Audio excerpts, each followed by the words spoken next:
try and keep up with this fashion. 2025 version. How are you? Pretty good. Good.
Is that better, Rachel? Have to keep these people happy up the back. Otherwise they wave at me. At first I think they're being friendly, and then they keep waving, and then I realise I've done something wrong. So if someone is persistently waving at you, they might not be happy. But it is good to be here. I know Sunday school is back and we're underway again. But before we get to our study for today, let's just review the verse. This is the last Sunday that we'll have opportunity to review this verse. I think just about everybody has memorised it already. Some may have even collected their chocolates, but that is probably premature. Does anybody want to quote it before we recite it all together, the memory verse? I'm not even going to tell you the reference because I think everyone knows this. Rachel.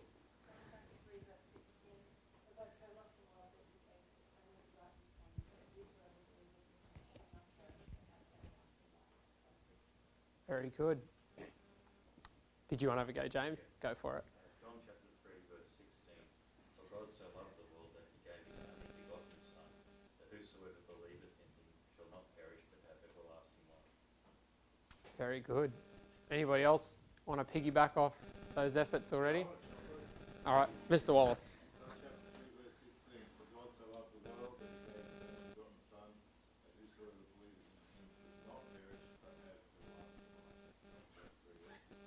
Very good. Now backwards.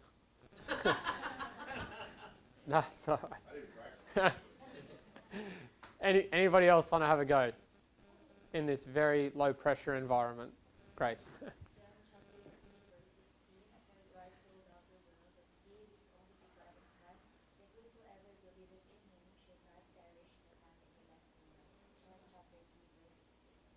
Excellent.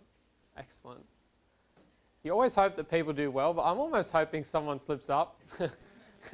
Everyone's just got this perfect. Well done. Well done. Let's say it all together then after 2. We'll say it right through, and then this is the last time we'll do it for the month. Let's begin after 2. 1, 2. John chapter 3 verse 16. For God so loved the world that he gave his only begotten Son, that whosoever believeth in him should not perish, but have everlasting life. John chapter 3 verse 16. Excellent. Let's turn to Genesis chapter 39 this morning. Genesis, very easy to locate, being the very first book in the Bible. Genesis chapter 39, and that's where we'll pick up our study for today. We have had a couple of breaks in our study. We're doing a great job of it. We got a couple of weeks in, then we had a break because I was away, and then we got one more lesson in, and then we had some holidays, which was nice. But where we're going to pick up today is Genesis chapter 39.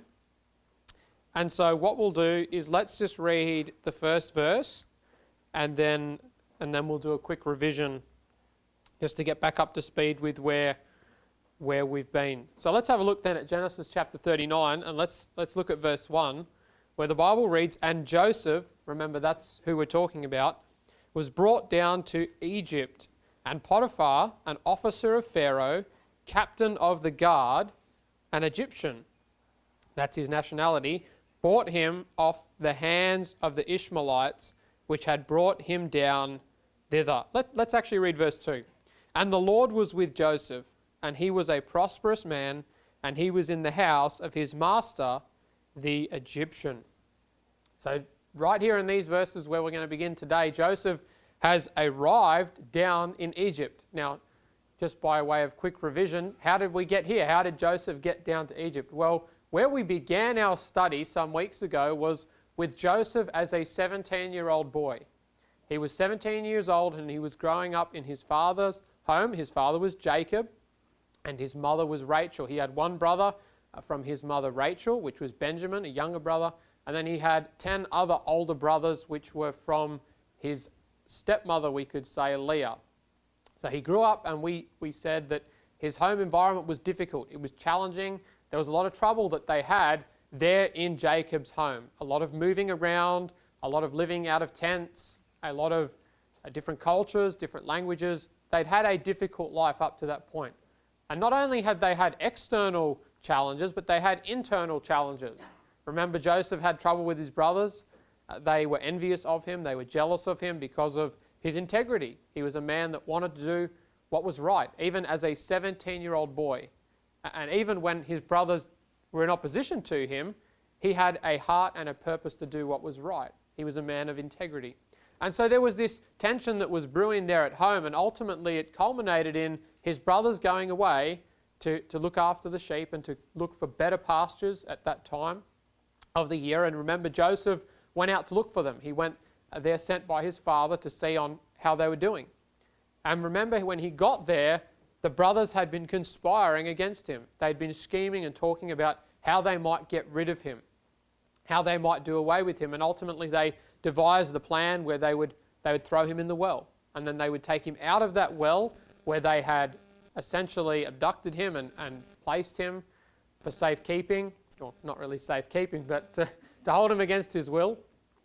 And then ultimately they pulled him out and they sold him to these Ishmaelite men who were merchants. They were traveling and they were selling their goods, and they were headed towards Egypt. So their intent wasn't necessarily to send him to Egypt, but that was just the way that these merchants were going, and so they were happy with that. So they sold him for a very small price to these men, and they took the coat, that precious coat that Joseph had, and they dipped it in blood. And where we left off of that part of the story, they'd taken it back to Jacob. And they told him a lie that an animal had gotten to Joseph and that he was dead. And Jacob believed the lie, and he was in great grieving and in great mourning because this was his son. This was the one that he loved, perhaps more than the others. This was the one that was his favourite, and he thought in his mind, now he's dead, he was gone. And so Jacob was inconsolable with grief that he had there at that time.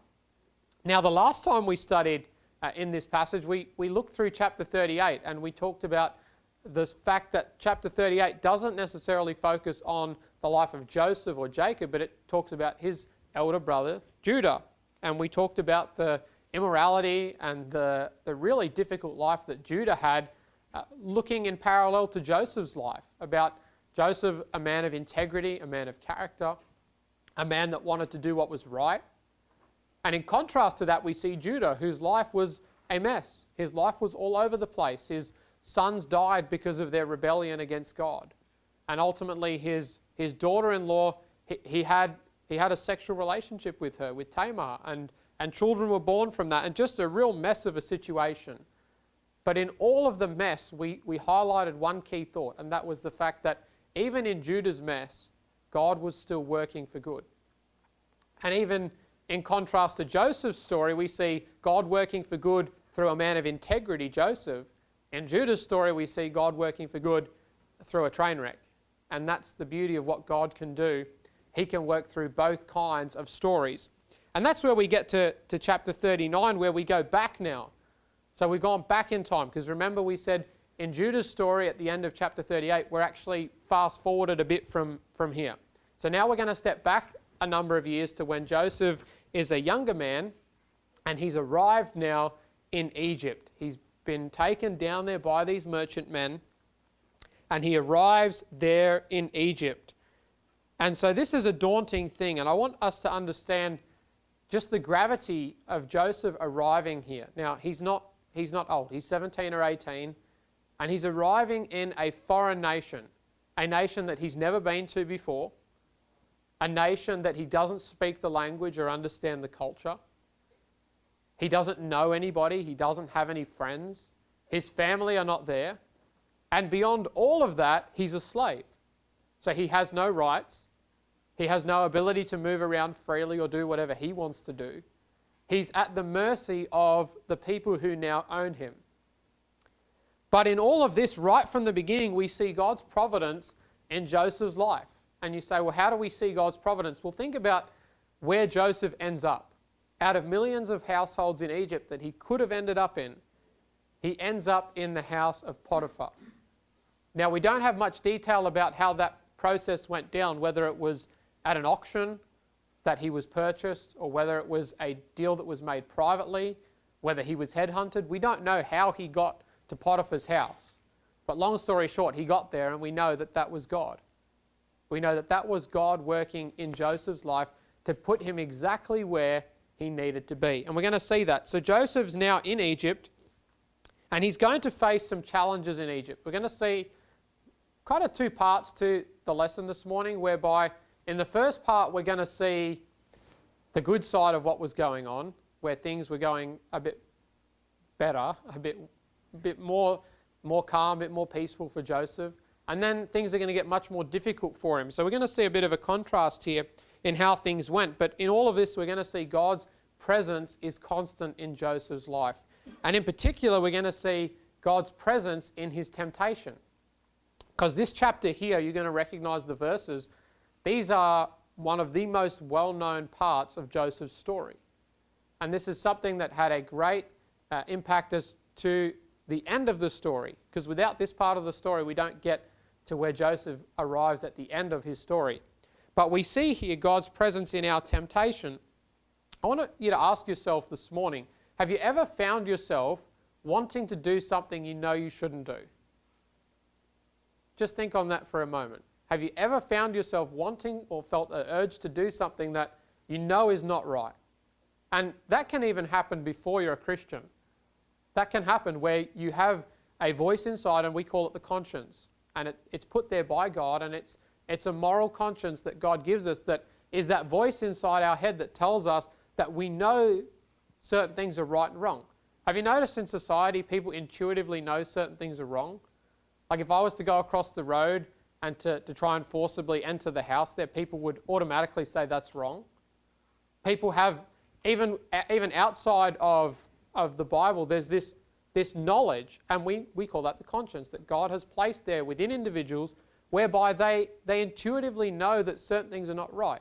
Now that can be suppressed and people can push back on that, but there is that voice there that tells them certain things are right and wrong. If you go and kill somebody, most people in society would agree that that's wrong. And so we understand that we have a basic moral framework which underpins our society. And ultimately that does go back to the Bible and our Christian roots. And that's something that is a blessing for us. But there is that conscience within people. And so even for unsaved people, and particularly for Christian people as well, there is that inner witness, we could call it, that tells us that certain things are wrong. Have you ever felt the urge to go against that though? And that's something that I've felt many times, and you've probably felt too, where there's times where we feel like a better outcome could be gained by pushing back, by doing things another way. Sometimes it's just so that we might get an advantage. It might be lying in a business dealing, or lying or being dishonest at work to try and get a better outcome for yourself. Or it could be something more simple than that, where it's just something we desire, where we want something. Like that's ultimately what theft is born from, is covetousness, that desire to have something that someone else has. Or when we are jealous, like Joseph's brothers here in this story, we want the peace that somebody else has. That bothers us. The integrity that some other individual has, well, that's troubling to us, because I want the peace that they have, but I can't have it. So now we become jealous of that. And these are all things that fall under what we could call a broader banner, which is temptation. And so we're going to speak broadly about temptation this morning, but we're going to see a specific example of it here in the story. So while we're going to make a very general application, there's a very specific way that it plays out here. And I think that from this, what we can glean will be very helpful for each and every one of us as we face our own temptations. You might not face the specific temptation Joseph faces right here. In fact, probably none of us ever will. But we can learn and glean lessons and applications from it, which will help us in our own life. So let's see how this story unfolds here. So we know that Joseph's arrived in Egypt. And for those that are interested in history, there's a lot we could say about the timing of this as far as Egyptian history goes.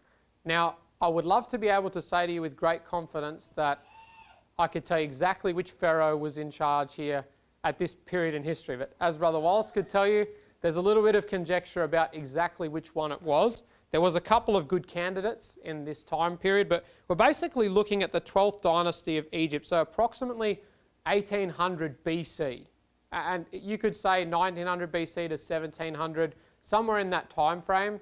So there are some good candidates for which Pharaoh it was, but needless to say, it's in that time period. So we're about 1800 years before Christ steps on the scene here, and we're in Egypt, ancient Egypt. And it's definitely before the Hyksos period, where foreign kings ruled in Egypt itself. And we'll see more about that a little bit later on, because that's pertinent to the end of Joseph's story, when a new Pharaoh came up that didn't know Joseph, and that ties in with this Hyksos period in Egyptian history.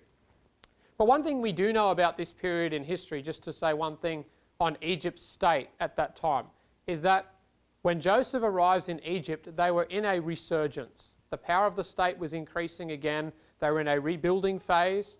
A lot of power had gone back to the Pharaoh. And so we could say that things were becoming more ordered as far as their governmental structures go.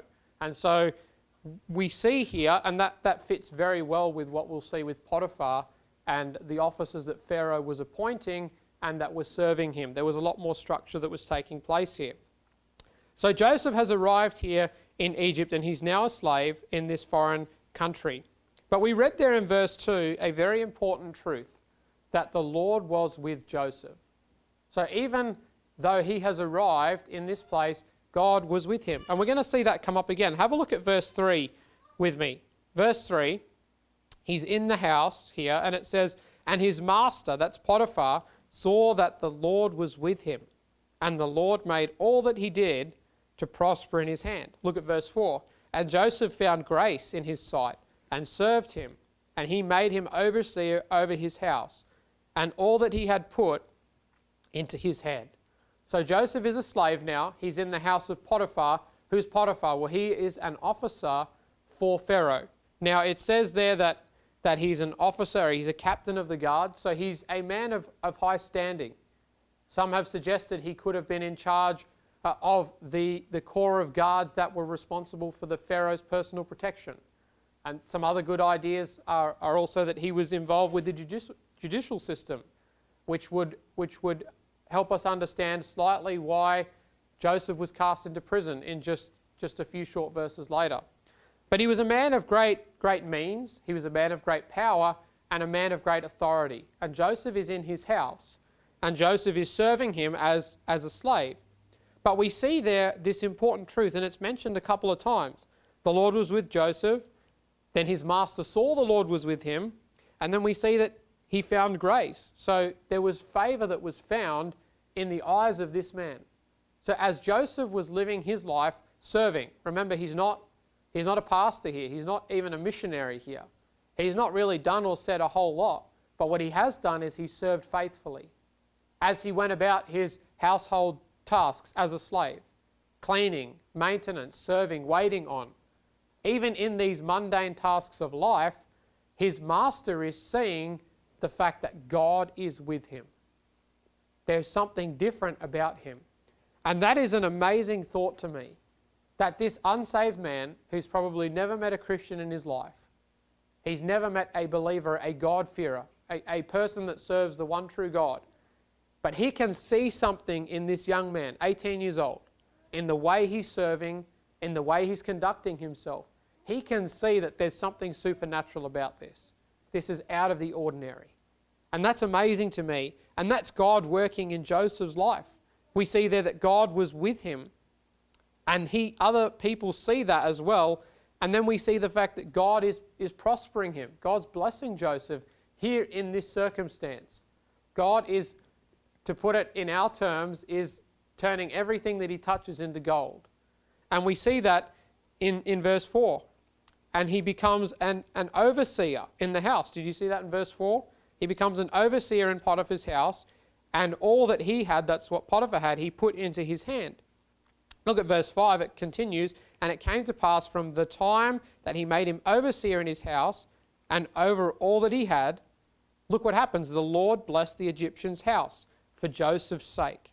And the blessing of the Lord was upon all that he had in the house and in the field. And verse 6 continues, and he left all that he had in Joseph's hand, and he knew not aught he had. He didn't even know what he had so much stuff, save the bread which he did eat.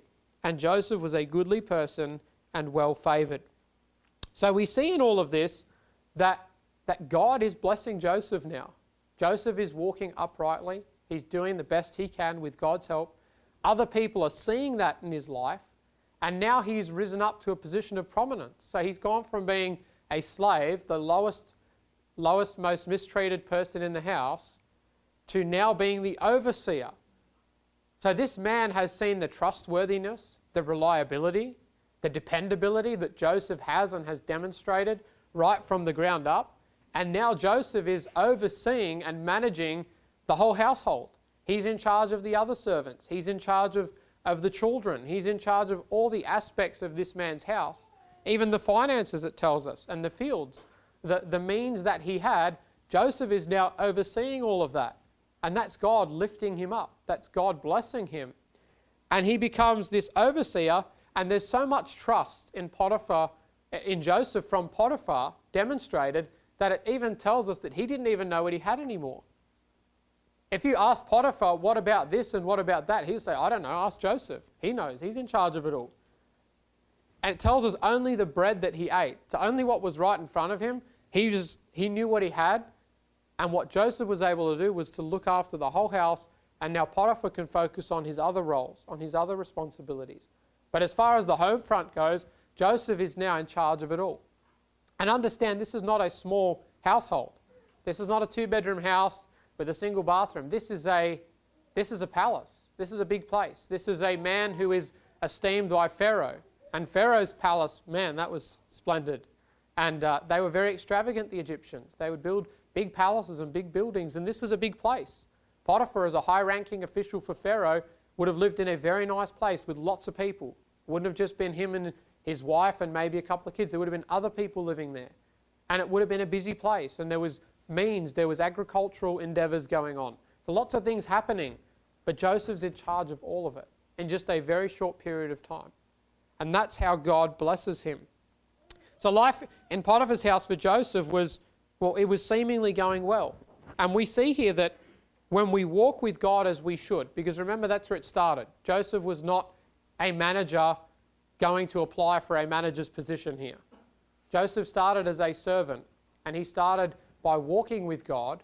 And we see here that when you walk with God first, God takes care of the rest. And God blesses Joseph here as he walks with him. So notice the order that Joseph walks with God first. His presence, God's presence is evident in Joseph's life, and that's when God begins to use him. And that's very relevant for us.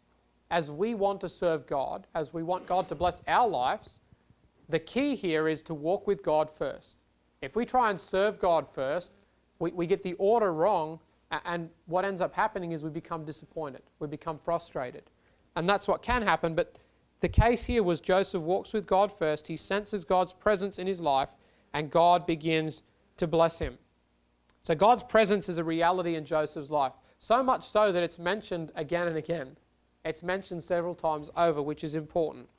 So this is what life in Potiphar's house was like. But not all was smooth sailing. So let's see the next part of this. And this will be where we'll spend the rest of our time this morning. Joseph's temptation. What could possibly go wrong here? We'll have a look there at let's read the end of verse 6 again. It says, "And Joseph was a goodly person and well favoured." Now that means that Joseph was a good-looking young man. He was well-mannered. He was well-presented. And he was, to use the H word, he was a handsome guy. He was a good-looking guy, and he was well-presented, and he was well-favoured, so he was well-respected. So not just in character, the Bible tells us that his appearance was good-looking as well. So in character he was good, and in looks he was good. And so what ends up happening is, we'll look at verse 7. "And it came to pass after these things that we've just talked about, that his master's wife cast her eyes upon Joseph, and she said, 'Lie with me.'" So she makes this appeal to him. And in verse 8 we see, "But he refused, and said unto his master's wife," notice carefully what he said, "Behold, my master," that's Potiphar, "wotteth not what is with me in the house." He doesn't know what is even in the house. "And he hath committed all that he hath to my hand. There is none greater in this house than I, neither hath he kept back anything from me but thee, because thou art his wife. How then can I do this great wickedness and sin against God?" It's recorded for us very clearly there what Joseph's response here to her appeal was. So in all of these things that are going on, things are going well for Joseph. God is blessing. His favour is evident in his life. Now there's going to come a curveball for Joseph. And this is going to be the next test. The first test was when he got to Egypt and how things played out. Now this is really the second big test for him. Is now he's going to be in a compromising position. A really compromising position. Because this is not just a random person. This is not just a person that he's met somewhere along the roadside or out at a social event. This is a person that lives in the same household as him. And this is the person that really can put him in the most jeopardy out of anybody in the household. Because she's the only one that could get in Potiphar's ear other than Joseph. She was the only one that Potiphar would possibly believe above Joseph. And so Joseph is going to be in a really difficult position here because she's making this sexual appeal to him. She's identified him, she's seen him there as a good guy, and she's decided now that she wants him. And she is, obviously, we're not talking about a safe person here, she's just acting on her own desires, her own wants, and her own things that she has, that she's trying to achieve in life. So she makes this appeal to him, and we read there that he refused. So Joseph's initial response was refuse. And he didn't just refuse and walk away. He could have just said, no, I'm not interested, or that's not my thing. But he actually gives a really detailed answer as to why he would not. And we read that there. And he talks about the fact that his master has given him a position. His master trusts him. He highlights the trust that Potiphar has in him. And he points out that everything in the house is really under Joseph's jurisdiction except for her. And there's a reason for that, because she is his wife. So he points that out. And ultimately he concludes in the end of verse 9, how can I do this great wickedness and sin against God? And that's the most important part. Because Joseph could have given all of the reasons that he gave at first about the trust that Potiphar had, the relationship they had, the fact that she's married and this would be adultery.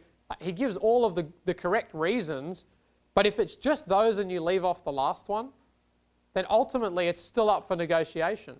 I mean, we can negate and try and rebuild trust, or I can just go work somewhere else. Like, there are ways to try and dismiss this. But without this last and most important reason, we really will get away from it. But we see there this core reason. How can I do this great wickedness and sin against God? And it's important that we understand, as we talk about temptation, that ultimately all sin is against God. Joseph, if he had have gone through with this, he would have sinned against Potiphar, yes. He would have sinned against himself. He would have sinned against this woman. He would have sinned against all of the people in the household. But ultimately he recognizes that his sin would have been against God. Because this would have been a transgression of God's law, not his law, not Pharaoh's law. This was a transgression of God's law. In fact, this was probably something that would have been rampant. I mean, much like today. This sort of thing happens all the time in workplaces, in businesses, in homes. Sadly, this is way too common in society, this kind of impurity. But Joseph was here in this position, and he recognizes that there are lots of reasons why I shouldn't do this, and they're all true. But ultimately, you have to bring God into it. And ultimately, this would be sin against God. And so that is his final answer, that he's not going to go through with it. But notice in verse 10, she's obviously not getting the message. It says in verse 10, and it came to pass as she spake to Joseph, notice the words here, day by day. So she's pestering him every day, that he hearken not unto her to lie by her or to be with her. So Joseph's creating some space here as best he can, because she's trying to make this advance toward him. He's pushing back. Now he's trying to create some space. So he's trying to keep his distance as best he can from her appeal to him. And it says in verse 11, we'll see the last part of this, and it came to pass about this time that Joseph went into the house to do his business. That's something he would have done many times over. And there was none of the men in the house there within. You can see the trouble brewing. And she caught him by the garment, saying, lie with me. And he left his garment in her hand and fled and got him out. And it came to pass, when she saw that he had left his garment in her hand and was fled forth, that she called unto the men of the house and spake unto them, saying, see, he hath brought in an Hebrew unto us to mock us. He came in unto me to lie with me, and I cried with a loud voice. And it came to pass, when he heard that I lifted up my voice and cried, that he left his garment with me and fled and got him out. And she laid up his garment by her until his Lord came home. And then she goes on to continue to lie about the situation. So we see here, well, what does she do here? So Joseph has not been relenting in his pushing back against this. Joseph has made a decision. I am not going to be part and parcel to this. I'm not going to give in to this. But she keeps persisting. She keeps putting it forward again and again in a repetitive way. And it's important that we understand a little bit about who this lady was. Again, she's the wife of Potiphar. She's a woman of prominence. And I would even say she would have been a beautiful woman. Being married to Potiphar, one of the highest ranking officials in Egypt, she would have been a beautiful woman that would have been desired by many. And a lot of people probably would have liked to be in Joseph's position. But Joseph was determined that regardless of the temptation here, regardless of how much incentive there was to do the wrong thing, his resolve was to do what was right. And so even though she was at him every day, it says day by day, she kept putting this to him again and again. She's nagging him with it. And the easy thing to do for him would have been to succumb. This is hard. I mean, it's easy enough to say once no, but then to say it again and again and tomorrow and next week and the next week. She's persistent with him. And so it's not just a one-off temptation. This is something that he's having to deal with on an ongoing basis. And it's not something he can just walk away from either. Because he's ultimately, even though he's the manager of the household now, he's still a slave. He's still the property of this household. And he can't just leave. He can't just say, you know what, I've had enough working here. This is a toxic environment and I'm out. Yeah, I mean, you could do that today. Call up HR, I'm done here, they're harassing me, and you can leave. But he couldn't do that.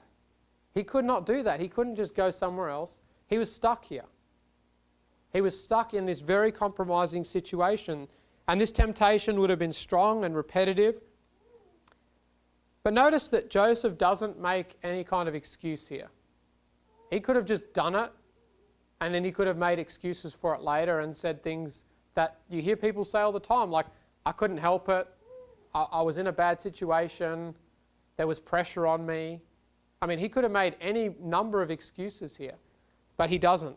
He's resolute and determined to keep himself pure and to push back on this wrongdoing, not knowing where it would take him. Because honestly, he doesn't know where this is going to lead.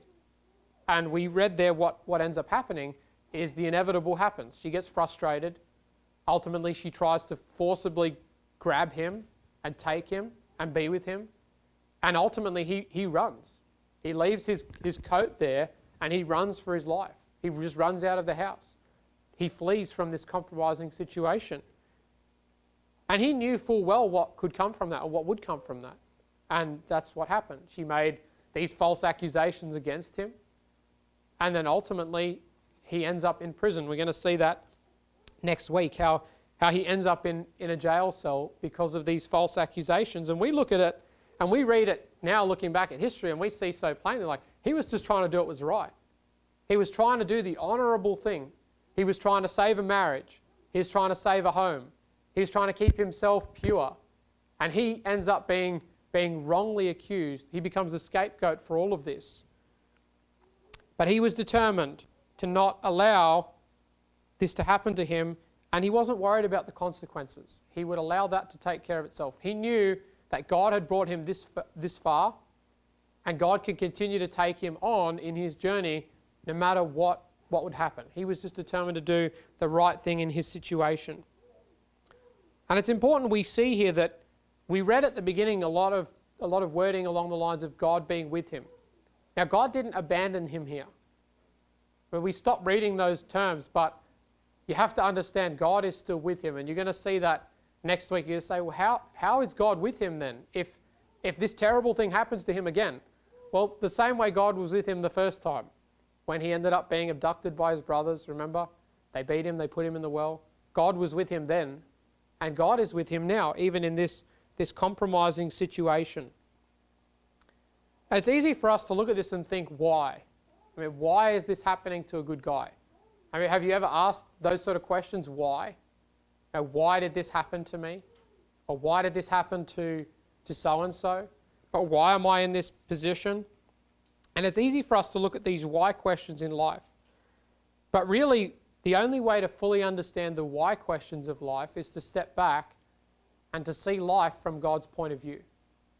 And we're going to see that right at the end of Joseph's story, because the camera lens zooms right back and we get the picture of what God was doing over 40 years.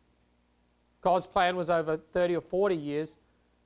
Don't get lost in the small detail of one event. And that's what God is doing here. So when we have these why questions, look at the big picture and see God's presence even in this temptation. God was with Joseph, and Joseph would not give in to this temptation.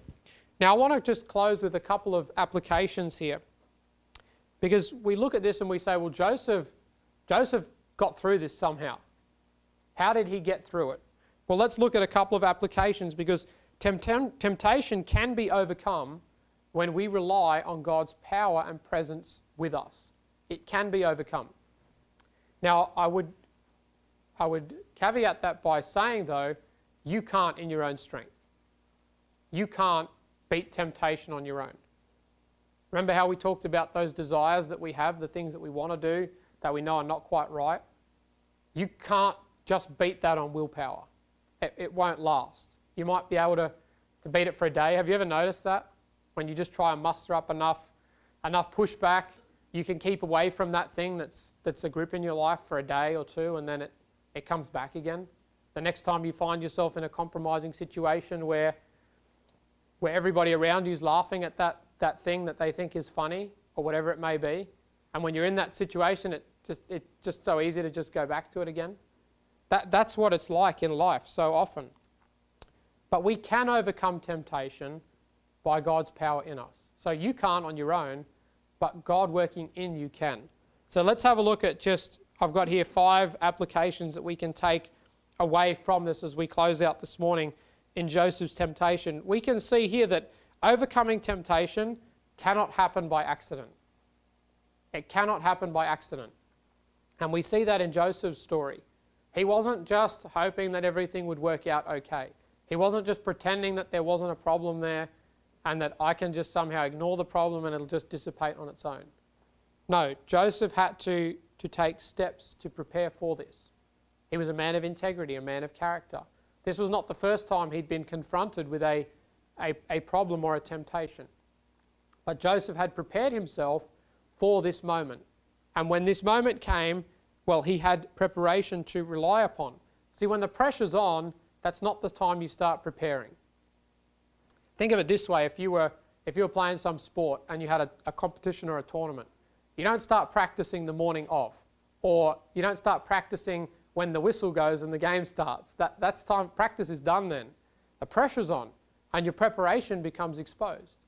And so the same is with temptation. When temptation arrives and you find yourself in this situation where someone is saying to you, do this, what's going to come out is the preparation up to that point. If you've been making good decisions and walking with God in the lead up, you're going to be in a much better position to stand up against that temptation. If you just don't even think about it and you don't ever consider the fact that you might be tested, well, you're going to find it difficult. When the pressure is up, the lack of preparation is exposed. So overcoming temptation cannot happen by accident. It must be overcome intentionally. The second thing that we can take away from this is that reliance on our own strength and resolve will only lead to frustration and disappointment. Again, if you just try and muster up enough pushback, I'm just going to hold out and I'm going to try and bottle up my feelings and my desires, and that only lasts for so long. And then you succumb again, you give in to that thing again, and then you become frustrated, you become disappointed, and the cycle continues. And that's what can happen. So where do we look then? If reliance on our own strength is not enough, well, we need something beyond us. And that's we need God's help in this. And that's what Joseph had. Remember, the Lord was with him. Other people could see that in his life, that God was with him. So Joseph had something real and tangible in his life that was the framework by which he could push back. This wasn't just Joseph's best effort to push back. This was God working in him to push back on this temptation. So we cannot rely on our own strength. Our strength must come directly from God. Thirdly, this morning, our sin will ultimately have great effect on those around us in either a positive or a negative way. And what do I mean by that? Well, our actions have consequences beyond what we sometimes intend. And so you might think, well, my temptation is just about me and my trouble. And that's true. But it's also true that what you do has impact on people around you. None of us live in isolation. We all live in communities, in families. And when you push back like Joseph did, and you don't give in to that thing that seems convenient to do and you know is wrong, other people get strength and courage from that. Look at the fact that we're talking about Joseph's behavior many, many years later. We're getting inspiration and gleaning the teaching here from Joseph's decision to walk with God and to do the right thing. So our decisions and our actions can have a great impact. Now, had Joseph done the opposite, well, maybe we'd be talking about him in a different light. We might be talking about him as the example of what not to do. And I'm thankful we're not. We're talking about what we should do. But our actions, again, have consequences beyond what we sometimes intend. So ultimately, our life does have an impact on those around us. So keep that in mind. As you're tempted, as you're tested, remember that other people are watching and they will be impacted. The fourth thing here, and second last, is we must take practical steps to keep ourselves from opportunities to sin. And notice we didn't have lots of time to stay there. We had to move through it kind of quickly. But Joseph was taking practical steps. Did you see that? How he explained to her why. He took the time to explain why he wouldn't do what she was asking him to do. Did you see the fact that he created space and distance from her? She would ask him, come and be with me, and he would say no, and he would remove himself. He would move to another part of the house. He would try as best he could to avoid contact because he knew what was going to happen. See, these are all practical steps. These are practical things that you can do. Now, you would need to identify practical steps in your own temptation because these that he had might not be relevant to you unless you're facing the same thing he's facing. But there are practical steps you can do to try and avoid putting yourself in these situations. So often the temptation to sin comes from the environment that we put ourselves in. If you put yourself in a bad situation, you're going to end up in trouble. Look at the chapter before, what we talked about a few weeks ago with Judah. He went on that trip, remember, with his friend Hira, and they went up on the way, and he was looking for a prostitute. Remember, he put himself in that situation, and then he had the trouble with Tamar. He put himself in a bad situation. So it's no surprise then that he ends up in a terrible way because he's put himself there. So don't think that you're big enough or strong enough to be able to just endure any situation. Some situations, the best way and the only way to protect yourself is to remove yourself from it. Trying to walk through the fire and not get burnt doesn't often work unless you're a fireman. So don't try and walk through the fire. Take practical steps to keep yourself from opportunities. Identify what are areas of weakness and try and create practical steps in that. And then the last thing, and the last application I've got here is doing the right thing is always the right thing to do, even when it comes with unintended consequences. So it's one thing to think about now and to think about the future, but ultimately what happens in the future, we have to leave that with God. You don't make a decision in your present situation solely based off what you think might happen in the future. Our resolve should be to do what is right in the present, always. Because it's always the right thing to do what's right today. Amen. Now, sometimes that comes with problems down the road, and it did for Joseph. It puts him in prison. But that wasn't going to change how he behaved. He didn't think, well, I might end up in prison if I do the right thing, so that's justification to do this and commit adultery. No, he wasn't going to put himself in that position.